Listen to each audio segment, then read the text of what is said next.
অনেক মুসল্লি রয়েছে ফজরের নামাজ পড়ে ইমামের পিছনে, জোহরের নামাজও পড়ে ইমামের পিছনে, আসরের নামাজ পড়ে ইমামের পিছনে, মাগরিবের নামাজ পড়ে ইমামের পিছনে। এক ওয়াক্ত যদি ইমাম না আসে, ওই মুসল্লির ওই ওয়াক্ত নামাজ পড়ানোর মতো ক্ষমতা নাই। 14 গোষ্ঠী আসলেও একজন এক বেলা ইমামতি করার যোগ্যতা নাই। অথচ এমন মুসল্লি পর্যন্ত ওই ইমামের সমালোচনা করে, ইমামের শানে বেয়াদবি করে, এমন লোকের সংখ্যা আমার দেশে কম না বেশি। সম্মানিত উপস্থিতি, আদবের অনেক দাম, অনেক মূল্য আদবের। যার ভিতরে আদব আছে তার ভিতরে মূল্য রয়েছে। যেই পাল্লার উপরে এমন জিনিস থাকে যে জিনিসের ওজন বেশি, ওই জিনিসের মূল্য বেশি। পাল্লায় যে জিনিসের ওজন কম, ওই জিনিসের মূল্য কম। দেখা যাবে মূল্য কমতে কমতে কমতে কমতে এমন হবে ওই পাল্লার জিনিসের কোনো দাম থাকবে না, মূল্য থাকবে না। আওয়াজ দিয়ে বলেন জোরে, কি ঠিক কিনা?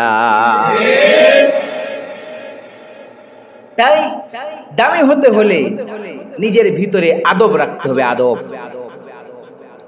আদবের কি দাম, কি মূল্য, আল্লাহ রাব্বুল আলামিনের কাছে কি দাম, এই বিষয়ে ছোট্ট একটি ঘটনা বলি। পাকিস্তানের একজন মহিলা,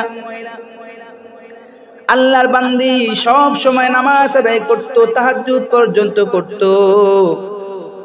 তেলাওয়াত ঠিক মতো করত, রোজা ঠিক মতো আদায় করত, নফল নামাজ কোন প্রকারের গাবি নাই, তাহাজ্জুদ গাবি নাই, তেলাওয়াত গাবি নাই, পর্দা ঠিক মতো করত।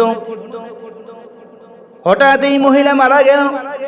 তার বান্ধবী তারে ঘুমের স্বপ্নে দেখলো আল্লাহর ওই বান্দি জান্নাতে, আল্লাহর জান্নাতে আনন্দের সাথে সে ঘোরাফেরা করছে। সুবহানাল্লাহ।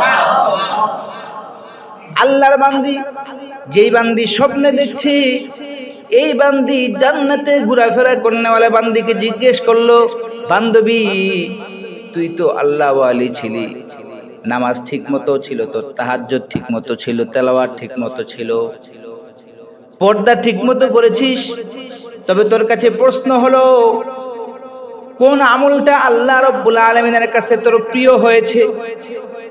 কোন আমলের কারণে তুই জান্নাতে গিয়েছিস? তুই কি আমলখানার কথা আমাকে বলবি নাকি?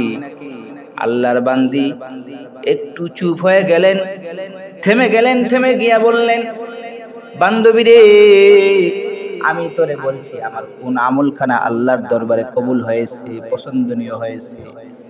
বান্ধবী, আমি একদিন খেতে বসেছিলাম, ঠিক দুপুরের সময় খাইতে বসেছি, এমত অবস্থায় মসজিদের মুয়াজ্জিনের জবান থেকে আল্লাহু আকবারের আজানের ধ্বনি আমার কানে এসে গেছে। যখনই আল্লাহু আকবারের আজানের ধ্বনি আমার কানে পৌঁছে গেল, বান্ধবী রে, আমার মাথার ঢাকাখানা পিছনের দিকে একটু পড়ে গিয়েছিল, পিছনে চলে গিয়েছিল মাথার ঢাকাখানা।